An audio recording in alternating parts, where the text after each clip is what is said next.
Noshin Gilal, a law graduate and a criminalist. So there is a confusion here whether in the case of blasphemy and Tohine Risalat, one should be beheaded or killed the offender immediately. Even though जो हमारा panel code है वो भी एक मतलब उसमें भी under section 295 उसमें ब्लास्फेमी लॉज हैं और पनिशमेंट भी प्रिस्क्राइब की गई है, but we being as good Muslims और ट्रू मुस्लिम्स तो हम लोग क्या करते हैं कि ड्यू टू इट्स सेंसिटिविटी और उसमें जो बहन जरा हम देखेंगे पहले, अगर कोई गैर मुस्लिम उनके सवाल को पहले हम जवाब देंगे। आज इस मजलिस में गैर मुसलमान हमारे गेस्ट ऑफ ऑनर्स है। Mic number 3। अगर कोई गैर मुस्लिम है, अगर कोई सवाल पूछना चाहता है, भले इस्लाम के खिलाफ हो, आपको कोई शक है, कोई शुबा है, या आप कुछ चीज़ इस्लाम के कोई कानून से आप सहमत नहीं है, ये मौका है, आप पूछ सकते। मैं जवान हूँ, आई कैन टेक इट, मेरी दाढ़ी तो सफ़ेद है लेकिन माशाअल्लाह मैं दिल से जवान हूँ। अगर कोई भी सवाल है आपके पास, आम तौर पे खुले मजमे में इजाज़त होती नहीं कि दीन के बारे में कुछ इख्तिलाफ करे, लेकिन यहाँ हमारे मजमे में जो भी आपको सवाल है इंशाअल्लाह मैं कोशिश करूँगा उसका जवाब देने के लिए। कोई गैर मुस्लिम है भाई और बहन? जी, एक भाई वो वहाँ पे नज़र आ रहे हैं मुझे, अगर उन तक माइक पहुँच सके। माशाअल्लाह, आप यहाँ महफूज है, आप गवर्नर हाउस में पाकिस्तान में है, गवर्नर हाउस में। हम दुनिया को दिखाना चाहते हैं सैटेलाइट के जरिए कि पाकिस्तान में भी गैर मुस्लिम महफूज है। माशाअल्लाह, अल्हम्दुलिल्लाह। जी भाई, आप सवाल पूछिएगा।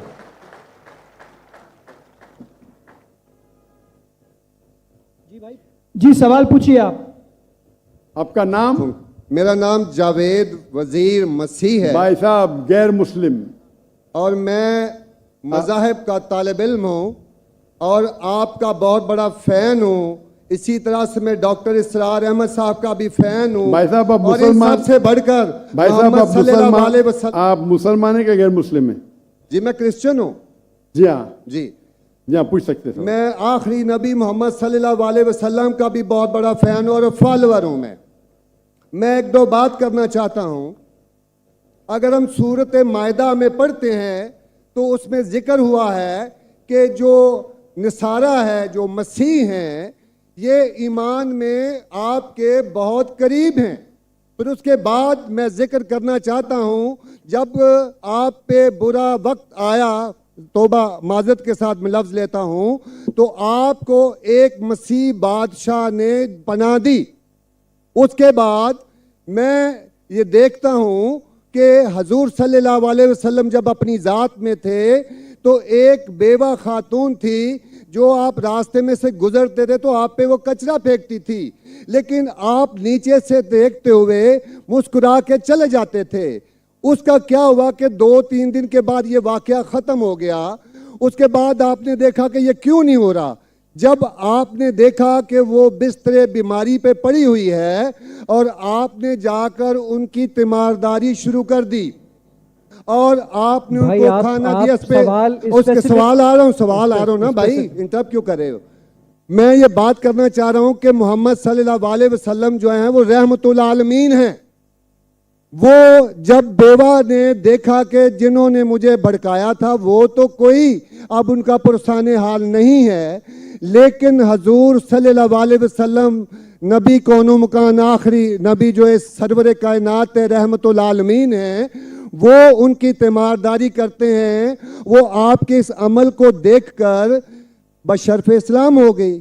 आज मैं अपने मुल्क में देखता हूँ कि मुझे मसीह होते हुए यहाँ नफरत की निगाह से देखा जाता है, जबकि उनको रहमतुल आलमीन कहा गया है। अगर हम अपने मसीहों के साथ वो रवैया नहीं रखेंगे जो हजूर सल्लल्लाहु अलैहि वसल्लम ने रखा है तो वो कैसे रहमतुल आलमीन हैं?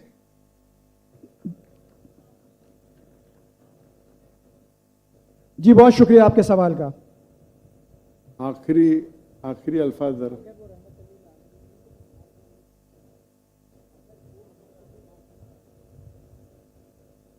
हाँ भाई साहब का अच्छा सवाल है। उनका नाम जावेद मसीह है और उन्हें मिसाल दी कि मोहम्मद सल्लल्लाहु अलैहि वसल्लम जब साहबा ने हिजरत की तो अबिसीनिया के बादशाह ने उन्हें पनाह दी और जिक्र किया एक औरत जो कचरा फेंकती थी और वो कह रहे कि आज इस मुल्क में मुसलमान उनको नफ़रत की नज़र से देखते, अपने अल्फाज इस्तेमाल की नफ़रत की निगाह से देखते हैं। तो क्यों, जब अल्लाह के रसूल रहमतुल आलमीन हैं तो मुसलमान नफ़रत की निगाह से क्यों देखते हैं? कुरान में अल्लाह सुब्हानहू व तआला फरमाते हैं सूरह माइदा में सूरह नंबर 5 आयत नंबर 82 में कि मुसलमान के सबसे करीब वो लोग हैं जो कहते हैं कि वो क्रिश्चियन हैं। ये कुरान की आयत है कि मुस्लिम से सबसे करीब वो लोग हैं जो लोग कहते हैं मैं नसारा हूं, आई एम अ क्रिश्चियन। ये कुरान की आयत है।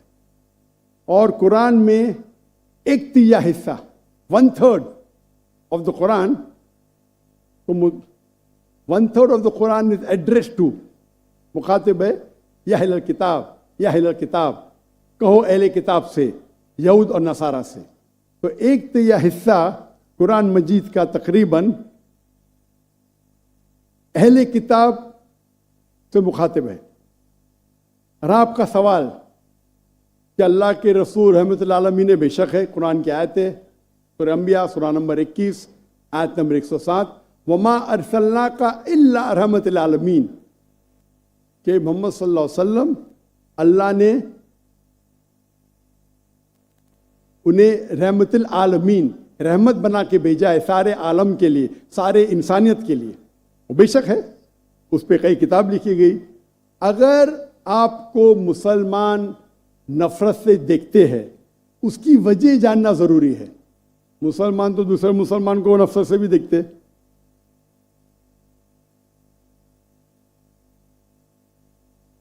नहीं देखना चाहिए, नहीं देखना चाहिए। अगर वजह एकदम सही है, मैं नहीं जानता हूं क्यों देखते हैं।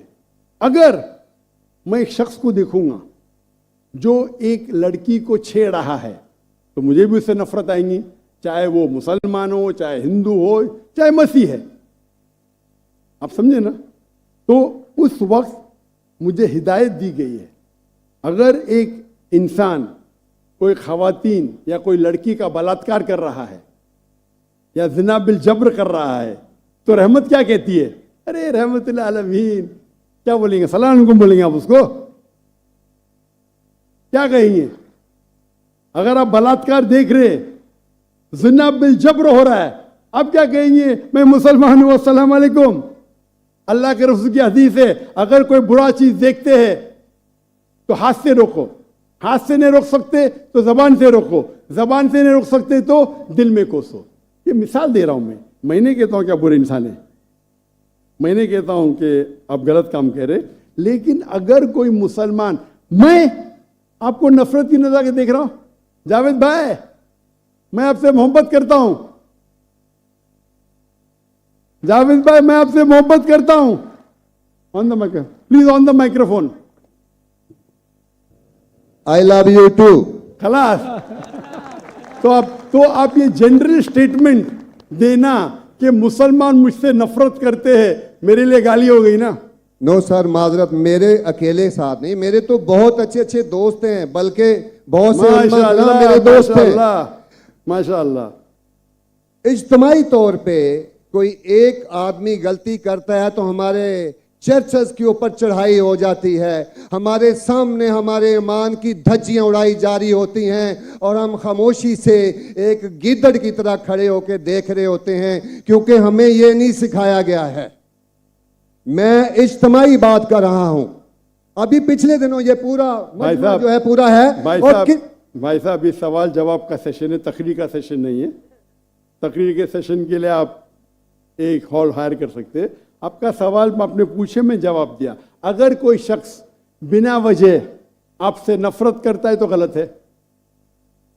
और कुरान की तो आयत है, जितने भी गैर मुसलमान है सबसे करीब है जो नसारा है। अगर आप कुछ गलत काम किए और कोई नफरत करता है, वो भी कुरान की आयत है। कुरान की आयत है सूरह नंबर 41 आयत नंबर 34 सूरह फुसिलत, चैप्टर 41 वर्स 34, अगर कोई आपके साथ बुरा बर्ताव करता है उसका बदला अच्छाई से दो। जावेद भाई, मैं आपसे बात कर रहा हूं, अगर कोई आपसे बुरा बर्ताव करता है तो कुरान फरमाते, अल्लाह ताला फरमाते, उनसे अच्छा बर्ताव करो। आपको क्या पता कि आपका दुश्मन आपका दोस्त बन जाएगा। जो कुरान की आयत है, सूरह फुसिलत सूरह नंबर 41 आयत नंबर 64। तो अगर कोई मुसलमान कुरान पे अमल नहीं करता है तो वो नॉन प्रैक्टिसिंग मुस्लिम होगा। मतलब हर मुसलमान तो मैं नहीं कह सकता अच्छा है, और अगर कोई एक शख्स कोई गलती करता है, आप जैसा कहे कि पूरे कौम पे चढ़ाव करना बिल्कुल गलत है, इस्लाम में भी नहीं है। अगर कोई एक शख्स गलती करता है और वो सजा का हकदार है, उसको सजा मिलना चाहिए, उसका मतलब नहीं पूरी कौम। इनफैक्ट अगर आप हिस्ट्री पढ़ेंगे, आप तारीख पढ़ेंगे, आप तारीख में पढ़ो, चाहे वो 6ठी सदी की हो, 7वीं सदी की हो, 8वीं सदी की हो, आप देखेंगे सबसे महफूज अगर कोई जनरल दीन को फॉलो करने, वो इस्लाम के रूल में, इस्लाम अगर रूल कर रहा है उस शहर को, तो जितने गैर मुस्लिम थे वो अपने आप को महफूज समझते थे। क्यों? इस्लाम में है कि आपको इस्लाम कबूल करने का करो, नहीं करने का नो प्रॉब्लम, एक जजिया दो। ये जजिया कुछ बड़ी अमाउंट नहीं, आपकी इनकम टैक्स से बहुत कम है।